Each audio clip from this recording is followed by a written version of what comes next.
திரு MR. விஜயபாஸ் அவர்களே, அமைப்பு திரு வரதராஜ் அவர்களே, நிகழ்ச்சியிலே பங்குபற்றுகின்ற கழகத்தினுடைய நிர்வாகிகளே, கழக உடன்பிறப்புகளே, கூட்டணி கட்சி சேர்ந்த தலைவர்களே, நிர்வாகிகளே, வாரியை சிறப்பித்துக் கொண்டிருக்கின்ற பெரியவர்களே, தாய்மார்களே, விவசாயிகளே, விவசாய தொழிலாளிகளே, மகளிரை சேர்ந்த சகோதரிகளே, இளைஞர் பட்டாளர்களே,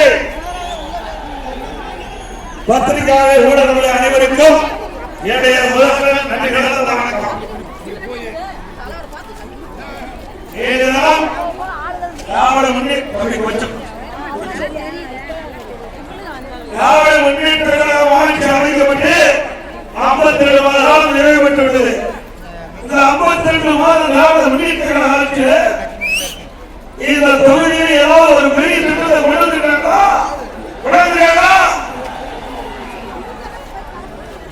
அது மட்டுமல்ல, திண்டுக்கல் மாவட்டத்திற்கு எந்த ஒரு திட்டத்தையும் கொண்டு வரவில்லை. இந்த தொகுதியில் இருக்கிற அமைச்சராக இருக்கின்றார். சிந்தித்து பாருங்கள். அனைத்து இந்திய அண்ணா திராவிட முன்னேற்ற ஆட்சி இருக்கிற போது நீண்ட நாள் கோரிக்கை, இந்த திண்டுக்கல் மாவட்டத்தில் அரசு மருத்துவக் கல்லூரி மருத்துவமனை வேண்டும் என்று கோரிக்கை வைத்தீர்கள். அந்த கோரிக்கை ஏற்று அம்மாவுடைய அரசு சுமார் 350 கோடி நிதி ஒதுக்கீடு செய்யப்பட்டு மத்திய மாநில அரசுகள் இணைந்து அற்புதமான அரசு மருத்துவக் கல்லூரி மருத்துவமனை கொண்டு வந்து சாதனை படைத்த அரசாங்கம் அதிமுக அரசாங்கம். இந்த மருத்துவமனை மக்களுக்கு உயர்தர அறுவை சிகிச்சை செய்யக்கூடிய அளவிற்கு அந்த மருத்துவமனையில் வசதி நிறைந்த மருத்துவமனை. நான் முதலமைச்சர் இருந்தபோது இந்த ஏழை மக்களுக்கு இந்த அரசு மருத்துவமனை மூலமாக சிறப்பான வைத்தியம் செய்ய வேண்டும், சிகிச்சை அளிக்க வேண்டும் என்பதற்காக எவ்வளவு நிதி செலவானாலும் பரவாயில்ல, ஆனா மக்களுக்கு தரமான சிகிச்சை கொடுக்க வேண்டும் என்ற அடிப்படையில் 350 கோடியில தம்பி தள்ளி முடிப்பா, என்ன சொன்ன கேட்க, தரமான சிகிச்சை அளிப்பதற்காக மருத்துவக் கல்லூரி மருத்துவமனை கூடாது. இது ஒரு சாதனை. இப்படி ஏதாவது ஒரு பெரிய திட்டத்தையாவது இங்க இருக்கின்ற அமைச்சர் இந்த மக்களுக்காக கொண்டு வந்திருக்கிறாரா? சொல்லுங்க. அது மட்டுமல்ல, இந்திய சுதந்திர போராட்டத்தில் தீவிரமாக பங்கேற்ற தெய்வ திருமகனார் பசுமன் ஐயா முத்துராமலிங்க தேவர் தன் வாழ்நாள் முழுவதும் அனைத்து தரம் மக்களுக்காக வாழ்ந்தவர். தனது சொத்தின் பெரும் பகுதியை ஜாதி மதம் பார்க்காமல் தானமாக மக்களுக்கு கொடுத்தவர். தேசிய தலைவரான தேவர் திருமகனார் ஒரே நேரத்தில் சட்டமன்ற தேர்தலிலும் நாடாளுமன்ற தேர்தலிலும் போட்டியிட்டு வெற்றி பெற்றவர்.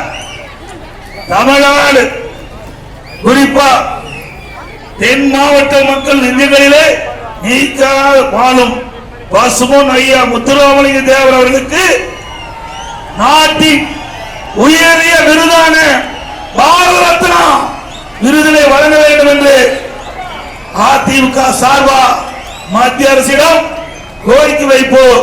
அதை நிறைவேற்றுவதற்கு அனைத்து முயற்சியும் அதிமுக கட்சி எடுக்கும்.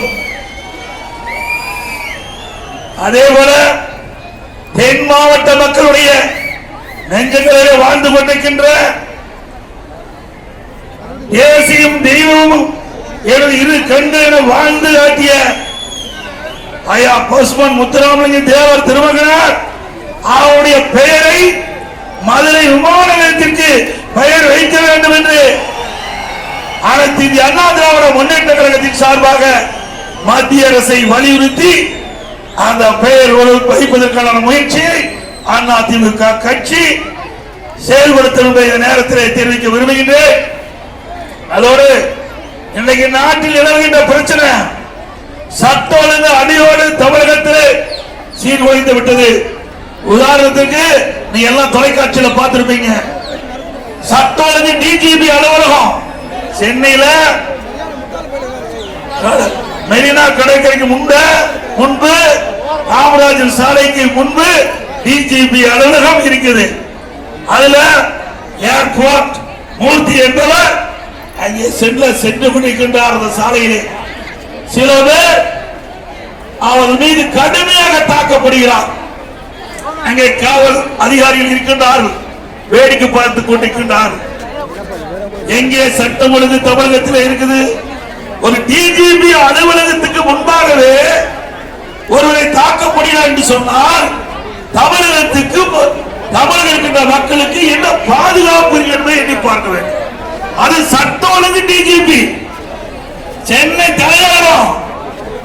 இப்படி அவல ஆட்சி தமிழகத்திலே நடைபெற்றுக் கொண்டிருக்கிறது.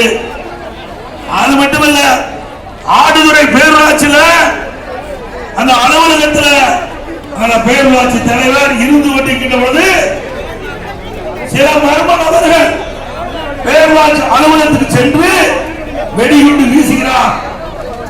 அந்த வெடிகுண்டு வீசுகின்ற அந்த சமயத்தில் அவர் கழிவறைக்கு சென்ற காலத்தினாலே அங்கே இருந்த 2 பேர் மீது வெடிகுண்டு வீழ்ந்து அவர்கள் படுகாயமடைந்து மருத்துவமனையில் சேர்க்கப்பட்டிருக்கிறார். சிந்திச்சு பாருங்க, இன்னைக்கு தமிழகத்தில் குண்டு கலாச்சாரம் வந்துவிட்டது. நான் அடிக்கடி எல்லா கூட்டத்திலும் பேசி வருகிறேன். தமிழகத்தில் தமிழக அரசு செயலற்ற அரசாக இன்னைக்கு இருந்து கொண்டிருக்கிறது. இன்னைக்கு மக்களுக்கு பாதுகாப்பு இல்லை. அதாவது பொதுவாக இருக்கின்ற மக்களுக்கு பாதுகாப்பு இல்லை. இந்த ஆட்சி இருக்கின்ற வரை மக்கள் நிம்மதியாக வாழ முடியாது. இன்றைய பட்டம் பகல்ல மர்ம நபர்கள் ஒரு பேரூராட்சி தலைவரை கொலை செய்வதற்காக அலுவலகத்துக்கு சென்று வெடிகுண்டு வீசுகிறார் என்று சொன்னால் இந்த ஆட்சியிலே சட்ட ஒழுங்கு சரியா இருக்கின்றதா என்பதை நாம் எண்ணி பார்க்க வேண்டும். அது மட்டுமல்ல, இன்னைக்கு திராவிட முன்னேற்ற கழகத்தை சேர்ந்த ஒரு ஊராட்சி மன்ற பெண் தலைவர் திருச்சி வழக்கிலேயே 10 வழக்கு பதிவு செய்யப்பட்டிருக்கிறது. ஒரு பேருந்து பயணம் செய்கிற போது அந்த பயணம் செய்த ஒரு நபரிடமிருந்து 4 சவரன் தங்க நகையை திருடுகிறார். அந்த பேருந்தில் வைக்கப்பட்ட சிசிடிவி காட்சி மூலமாக கண்டுபிடிக்கப்படுகிறது. ஒரு ஊரா